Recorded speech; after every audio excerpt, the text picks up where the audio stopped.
Hello students, welcome to teacher tube. Video के इस part में सेकंड पार्ट में हम बात करेंगे क्लास 8th साइंस के चैप्टर नंबर 2 की। पिछले चैप्टर में हमने माइक्रो ऑर्गेनिजम्स फ्रेंड्स एंड फो के पार्ट 1 में पढ़ा था हमने the uses of micro organisms. उनमें हमने पढ़े थे यूजफुल माइक्रो ऑर्गेनिजम्स के बारे में पढ़ा था। अब बात हम इस वीडियो में करेंगे हार्मफुल माइक्रो ऑर्गेनिजम्स की। ये हार्मफुल माइक्रो ऑर्गेनिजम्स कौन कौन से हैं और इनसे कौन कौन सी प्रॉब्लम्स हमें होती हैं एज ए ह्यूमन बीइंग, उनके बारे में इस पार्ट में हम डिस्कस करेंगे। जिन बच्चों ने वीडियो का पिछला पार्ट नहीं देखा है वो डिस्क्रिप्शन बॉक्स में जाकर पार्ट 1 को देख सकते हैं, जहाँ से आपको पिछले वीडियो में जो चीज़ें हमने डिस्कस की थी वो बिल्कुल पता चलेंगी। तो चलिए बिना वेस्ट किए टाइम हम आगे बढ़ते हैं। तो यहाँ पर हम देख रहे हैं कि हार्मफुल जो माइक्रो ऑर्गेनिजम्स हैं, तो some micro organisms causes disease and in plants and animals such disease causing micro organisms are called pathogens. इनको पैथोजेंस भी हम कहते हैं, हार्मफुल माइक्रो ऑर्गेनिजम्स भी कहते हैं, लेकिन साइंस की लैंग्वेज में, लेबोरेटरी की लैंग्वेज में इनको पैथोजेंस कहा जाता है। Some micro organisms grow in food substance and produce some toxic substances, means जो हार्मफुल सब्सटेंस, पॉइजनस सब्सटेंस वो प्रोड्यूस करते हैं and make the food poisonous, और हमारे फूड को भी क्या कर देते हैं, पॉइजनस बना देते हैं। एंड दिस फूड पॉइजनिंग हमारी इलनेस का कारण बन सकता है। And some micro organisms spoil the materials like clothings, leather and wood also. Leather को, वुड को और हमारे क्लॉथिंग्स को भी ये खराब कर देते हैं।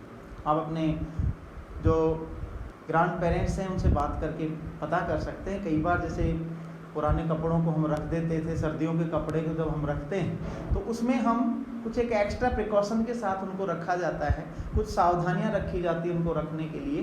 वो कौन सी सावधानियां हैं आप अपने ग्रैंड पेरेंट्स से बात करके पता कर सकते हैं। आगे हम बात कर रहे हैं disease causing micro organisms in human beings. Human beings में कौन कौन से ऐसी डिजीजेज हैं जिनका रीजन ये माइक्रो ऑर्गेनिजम्स हैं, तो उनमें बात करें हम तो बहुत सारे ऐसे डिजीज हैं जो इन माइक्रो ऑर्गेनिजम्स की वजह से होती हैं। ये डिजीज जो हैं इन माइक्रो ऑर्गेनिजम्स की वजह से होती हैं, और इन माइक्रो ऑर्गेनिजम्स की जो प्रेजेंस है वो एवरीवेयर, सब जगह है। ये ओमनीवेयर्स हैं, सब जगह ये ओमनी प्रेजेंट इनको बोलते हैं, सब जगह प्रेजेंट होते हैं। ये एयर के थ्रू भी एंटर कर सकते हैं हमारी बॉडी में, वाटर के थ्रू कर सकते हैं, फूड के थ्रू कर सकते हैं, और कांटेक्ट और या दूसरे जो इंसेक्ट्स हैं उनके थ्रू भी हमारी बॉडी में इंसर्ट कर सकते हैं। इन माइक्रो ऑर्गेनिजम्स जो हमारी बॉडी में इलनेस क्रिएट करते हैं, बीमारी क्रिएट करते हैं, बीमारी पैदा करते हैं, उनको ही हम क्या कहते हैं, पैथोजेंस कहते हैं। कुछ डिजीज़ जैसे हम यहाँ पर डिस्कस करें, जैसे कोलेरा। कोलेरा मीन्स आपको जैसे लूज मोशन, वोमिटिंग एक साथ जब होती है तो कोलेरा के साइन सिम्टम्स बनते हैं। इसके अलावा कॉमन कोल्ड, बहुत ही कॉमन चीज़ है, कॉमन कोल्ड जो है वो भी इन माइक्रो ऑर्गेनिजम्स की वजह से होती है। चिकन पॉक्स, आजकल तो इसका जो है वैक्सीन आ गया है, तो मोस्टली ये अब दिखाई नहीं देती है, मोस्टली ये अब ऐसे फैलती नहीं है, लेकिन पहले समय में ये थी। इसके अलावा ट्यूबरकुलोसिस, इसकी बीमारी भी जो है माइक्रो ऑर्गेनिजम्स के थ्रू ही होती है। इसके अलावा कुछ इंसेक्ट्स हैं और कुछ एनिमल्स जो इन माइक्रोब्स को कैरी करने का काम करते हैं, एक जगह से दूसरी जगह तक इनको पहुंचाने का काम कुछ एनिमल्स और कुछ इंसेक्ट्स के थ्रू हो जाता है। ठीक है, इनको हम देख सकते हैं जैसे कि हमारे घरों में रहने वाली कॉमन हाउस फ्लाई, इसके अलावा female anopheles mosquito and female aedes mosquito जो कि डेंगू फीवर का रीजन बनता है। ये सब जो है हमारे डिजीज कॉजिंग और वेक्टर्स इनको कहते हैं हम, जो एक जगह से दूसरी जगह लेकर जाते हैं। यहाँ आपको डायग्राम में दिख रहे होंगे, देखिए कि एनोफिलिस जो मॉस्किटो है और एडीज जो मॉस्किटो है। तो एनाफिलीज जो mosquito that is the reason for malaria, it is responsible for malaria. And Aedes aegypti जो मॉस्किटो है that is responsible to carry the microbes of dengue fever, yellow fever और that is called Zika virus. Zika virus को भी ये carry करने का काम करते हैं। यहाँ पे इनका एक बड़ा डायग्राम दिखाया है, आप इनको देखकर आइडेंटिफिकेशन करने की कोशिश करें कि जो एनोफिलिस जो मॉस्किटो है वो उसका और जो एडीज मॉस्किटो है दोनों की शेप में जो स्ट्रक्चर है उसकी थोड़ा सा डिफरेंस यहाँ पर आपको दिखाई दे रहा होगा। तो आप अपने घरों के आसपास भी मॉस्किटोज़ को डेवलप ना होने दें, उनको ब्रीड ना होने दें। इसके लिए क्या प्रिकॉशंस हैं आप अपने सब साइंस टीचर से कांटेक्ट कर सकते हैं, वो आपको बताएंगे। अब हम बात करते हैं disease causing micro organisms in plants. Plants में ऐसे कौन कौन से माइक्रो ऑर्गेनिजम्स हैं और कौन सी ऐसी डिजीज हैं जो उनमें माइक्रो ऑर्गेनिजम्स की वजह से होती हैं। तो इनमें आप जैसा कि डायग्राम में देख रहे हैं, जो फर्स्ट है आप देख रहे हो लेडीज फिंगर, और यहाँ पर ऑरेंज या मौसम्बी में हो सकती है, और एक और यहाँ पर डायग्राम दिखा रखा है, ये आप देख सकते हैं जो लंबी लीफ लॉन्ग लीफ वाले जो प्लांट्स हैं उनमें, ये आप देख रहे हैं सिट्रस फ्रूट्स हैं, और यहाँ पर आप देख रहे हैं लेडीज फिंगर। ठीक है, तो इनमें जो है ये माइक्रोब्स जो है इनकी प्रोडक्शन को रिड्यूस कर देते हैं और क्वालिटी के प्रोडक्ट को भी प्रोड्यूस होने से रोकते हैं।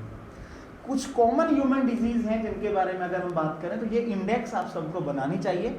मैं आपसे रिक्वेस्ट करूँ, आप इसका क्या करना चाहें, अगर स्क्रीनशॉट लेना चाहें तो स्क्रीनशॉट ले सकते हैं। तो देखिए यहाँ पर हम बात कर रहे हैं ह्यूमन डिजीज़ की। सबसे पहले लेफ्ट साइड में आप देखेंगे तो ह्यूमन डिजीज़ में चिकन पॉक्स है, पोलियो, देन मीजल्स है, और इसके अलावा हेपेटाइटिस है, इसके अलावा tuberculosis, typhoid, cholera and malaria. ये हमने अलग अलग बॉक्स में इनको रखा है। अब अलग अलग बॉक्स में हमने क्यों रखा है तो वो आपको इसलिए पता चलेगा। ध्यान दें कि ट्यूबरकुलोसिस, टाइफाइड और कोलेरा को कलर अलग दिया हमने, ग्रीन कलर से इनको लिखा है। ये अलग ग्रुप ऑफ माइक्रो ऑर्गेनिजम्स की वजह से प्रोड्यूस होते हैं, इसलिए इनको हमने अलग रखा है। नीचे मलेरिया जो है उसका जो वेक्टर है वो अलग है, उसका जो रीजन अलग है, और जो ऊपर वाले जो हैं उनको अलग कलर से हमने शो किया है। तो सबसे पहले चिकन पॉक्स देखें तो इसका जो positive micro organism that is virus. तो पहले हमने वायरस के फैलने वाले जो बीमारियां हैं उनके नाम रखे हैं। सबसे पहले चिकन पॉक्स, ये वायरस से होता है। फैलता कैसे है, means mode of transmission that is air और थ्रू कॉन्टैक्ट, एयर के थ्रू भी और कॉन्टैक्ट के थ्रू भी ये मूव करता है। और आजकल तो कॉन्टैक्ट का एक बहुत बड़ा रीज़न है और बहुत बड़ा जो एक महामारी फैली हुई है आपको सबको पता है, दैट इज़ कौन सी, सबको पता है अभी डेंगू हमारी जो भी चल रही है ना, देन वो भी वायरस के थ्रू ही हो रही है। और उस वायरस का नाम भी आपको पता है, कोविड-19 जो बीमारी चल रही है। इसके अलावा पोलियो जो बीमारी है, पोलियो, उसमें भी पोलियो वायरस से फैलती है, एयर और वाटर के थ्रू ये मूव करती है, ट्रांसमिट होती है। देन मीजल्स, इसका रीजन भी जो है वायरस से, और ये भी एयर के थ्रू ये ट्रांसमिट होते हैं। देन हेपेटाइटिस बी, ये भी एक बहुत ही डेंजरस बीमारी, एंड ये इसका रीजन भी जो है वायरस है, और ये भी वाटर के थ्रू ये ट्रांसमिट होती है। ये इंपॉर्टेंट ध्यान रखें, इसलिए वाटर जब भी हम पीते हैं हाइजीनिक वाटर को हमें यूज करना चाहिए। इसके बाद हम बात करते हैं पैथोजन बैक्टीरिया के बारे में। तो बैक्टीरिया से फैलने वाली जो बीमारियां जैसे ट्यूबरकुलोसिस है, ये बैक्टीरिया से होती है, और इसका जो ट्रांसमिशन है थ्रू एयर और वाटर ड्रॉपलेट्स के थ्रू ये होता है। इसके अलावा टाइफाइड है, ये भी बैक्टीरिया से फैलने वाली डिजीज़ है, और इसका जो मोड ऑफ ट्रांसमिशन है दैट इज़ वाटर। इसके बाद कोलेरा आता है। कोलेरा में ट्रांसमिशन इसका बैक्टीरिया के थ्रू ही होता है, और ट्रांसमिशन का मोड जो है दैट इज़ वाटर और फूड के थ्रू कोलेरा होता है।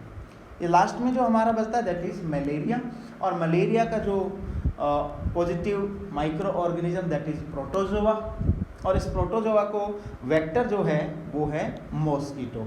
मॉस्किटो जो है एक जगह से दूसरी जगह तक इसको लेकर जाता है। इसके बाद कुछ प्लांट डिजीज भी हैं जिनके बारे में हम बात कर रहे हैं। प्लांट डिजीज, प्लांट में होने वाली ऐसी डिजीज जिनको जो माइक्रो ऑर्गेनिजम्स की वजह से होती हैं सॉरी,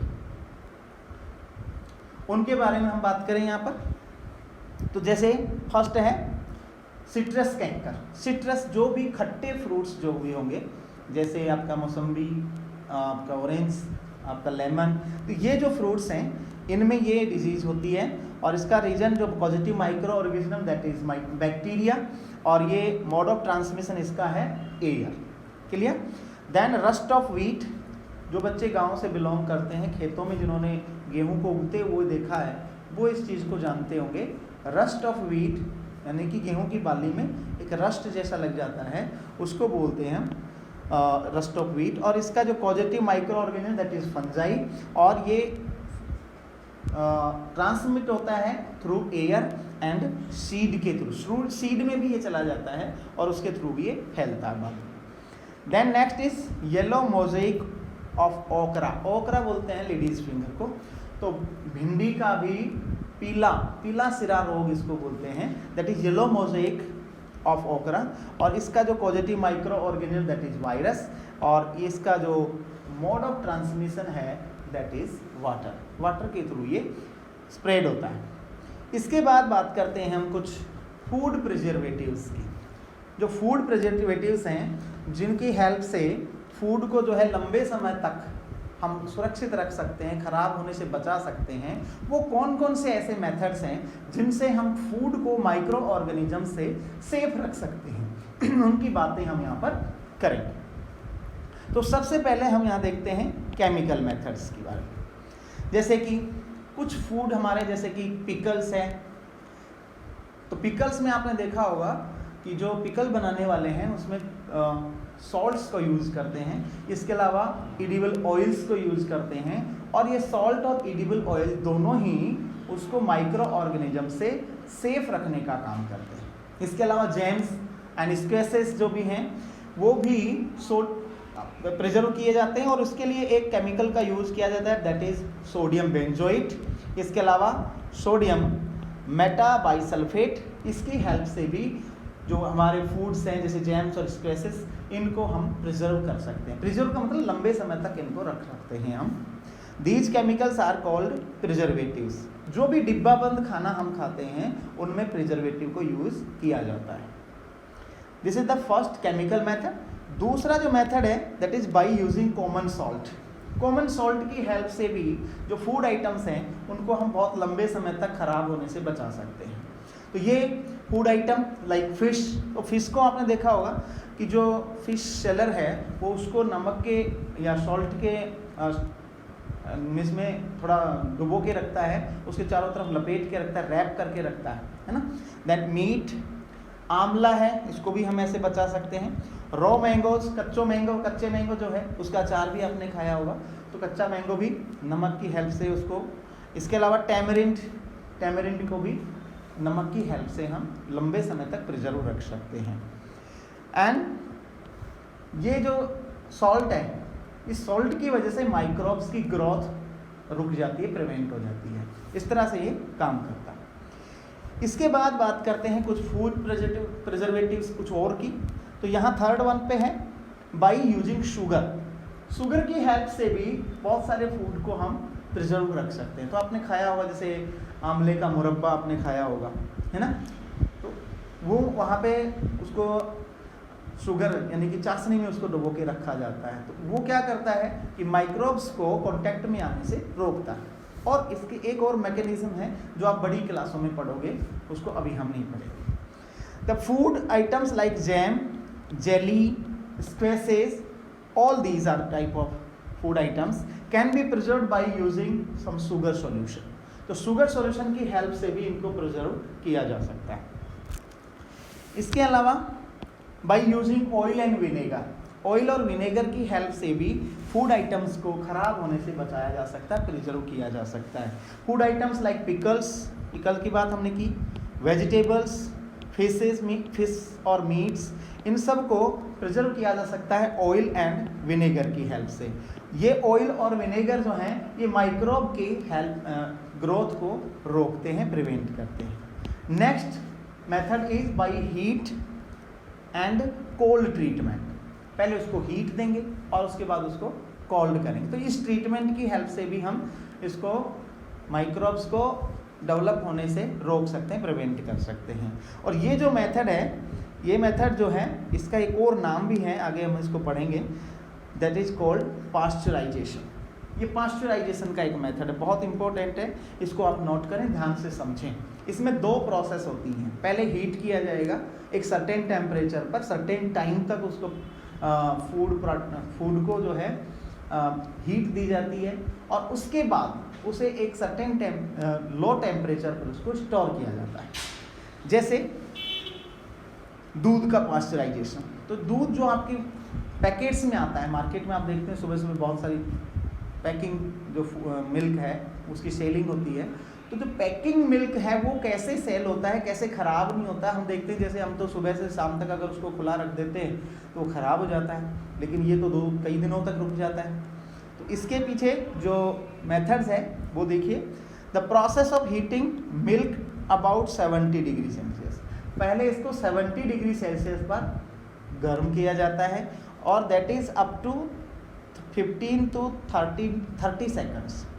15 से 30 मतलब आधे मिनट तक मिल्क को 70 डिग्री सेल्सियस पर उसको गर्म किया जाता है। देन सडनली इसको चिल किया जाता है, मतलब ठंडा किया जाता है, to prevent the growth of microbes and this method is called pasteurization. Okay, इस मेथड को पास्चराइजेशन क्यों कहते हैं? क्योंकि ये जो मेथड है ये डेवलप किया गया था ग्रेट साइंटिस्ट लुईस पास्चर के थ्रू, इसलिए इसका नाम पास्चराइजेशन रखा गया।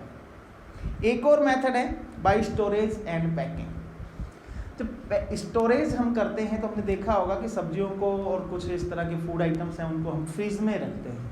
फ्रिज में क्या होता है, टेम्परेचर लो होने की वजह से माइक्रोब्स का जो डेवलपमेंट है वो स्लो हो जाता है, इसलिए ये स्टोरिंग की भी एक मेथड है जिसके थ्रू फूड को ख़राब होने से बचा सकते हैं। मैनी फूड आइटम्स जैसे आप देख रहे हैं यहाँ डायग्राम में, फिशेस है, मिल्क है और बहुत सारे ऐसे आइटम्स हैं जिनको हम फ्रिज में रखते हैं और फ्रिज की हेल्प से उसको बहुत दिनों तक हम यूज कर सकते हैं। ये यहाँ पे देख रहे हैं अचार, मुरब्बा है ना, जेली वगैरह, इन सब को फ्रिज की हेल्प से लंबे समय तक स्टोर किया जा सकता है। तो ये बातें हमने कर ली फूड आइटम को स्टोर करने की, लंबे समय तक उसको यूज करने की। चैप्टर का जो अगला पॉइंट है, अगला जो पार्ट है, उसमें हम डिस्कस करने वाले हैं नाइट्रोजन साइकिल। देखिए नाइट्रोजन का हमारी बॉडी में और एनवायरनमेंट में बहुत बड़ा रोल, आपको पता है 78% ऑफ एयर इज नाइट्रोजन। तो ये नाइट्रोजन का लाइफ में बहुत बड़ा रोल है और ये नाइट्रोजन जो है कैसे साइकिल होती है, मतलब इसको पहले कंज्यूम किया जाता है, वापस एनवायरनमेंट में रिलीज करना। Use of nitrogen by animal और प्लांट्स और maybe say we can say organism and then giving back to the environment.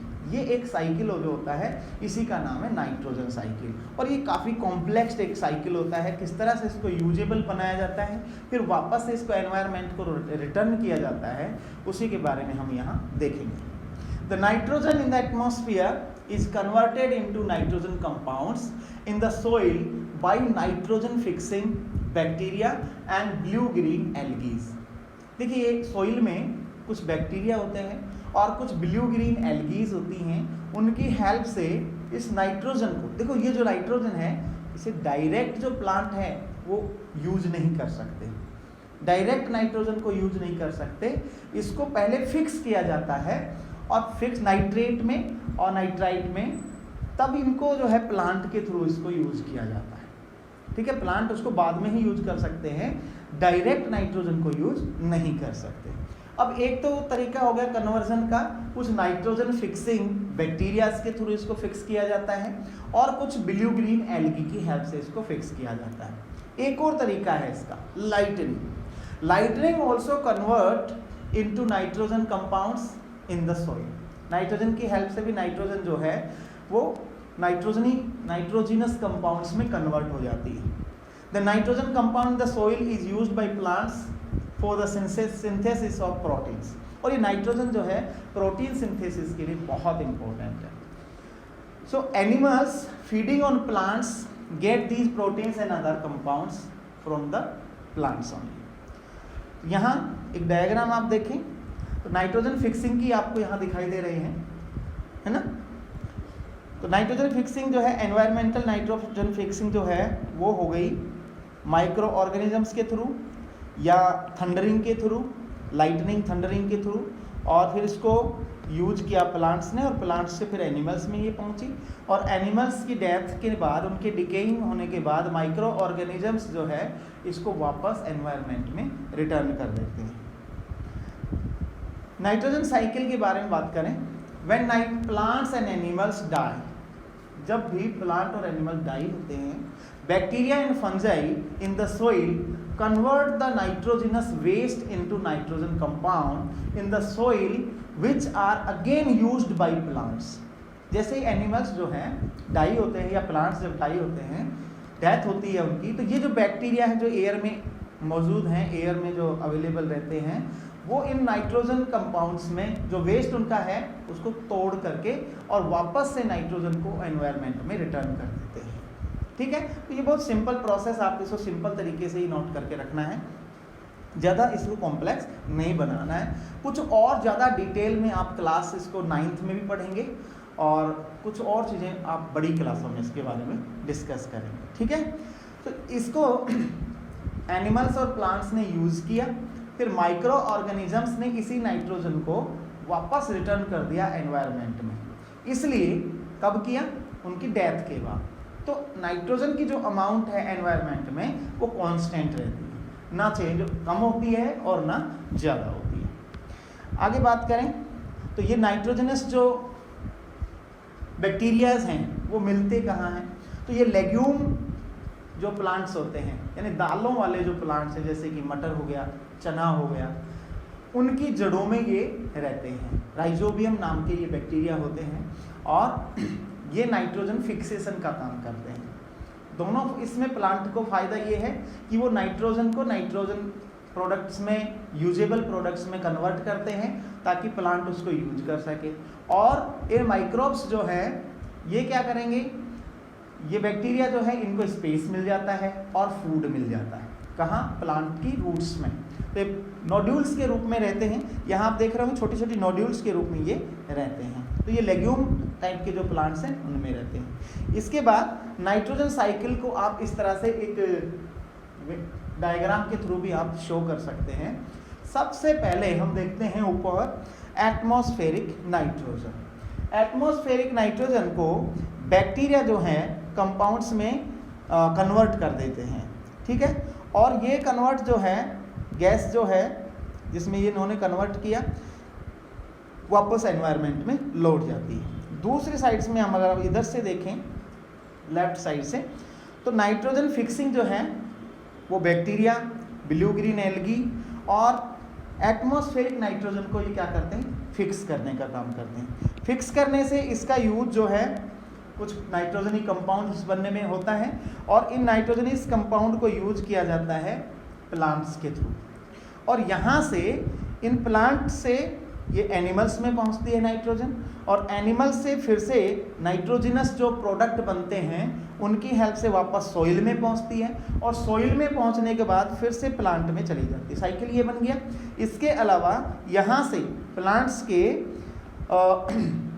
Through ये फिर इसको बैक्टीरिया जो है ये रिलीज कर देते हैं एनवायरनमेंट के लिए, और ये वापस एनवायरनमेंट में रिलीज हो जाती है।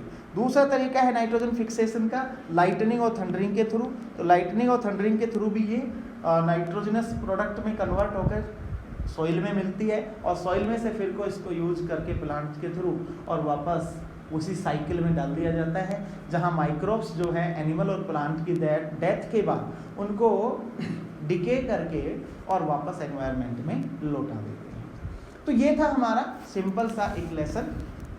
आई होप आपको समझ में आया होगा, और पिछला वीडियो जिन्होंने नहीं देखा है तो वो डिस्क्रिप्शन बॉक्स में आपको इसका लिंक मिलेगा, आप वहाँ से इसको देख सकते हैं। आई होप आपको पसंद आया। अगर पसंद आया तो अपने फ्रेंड्स के साथ में इसे शेयर करें। Thank you, have a nice day.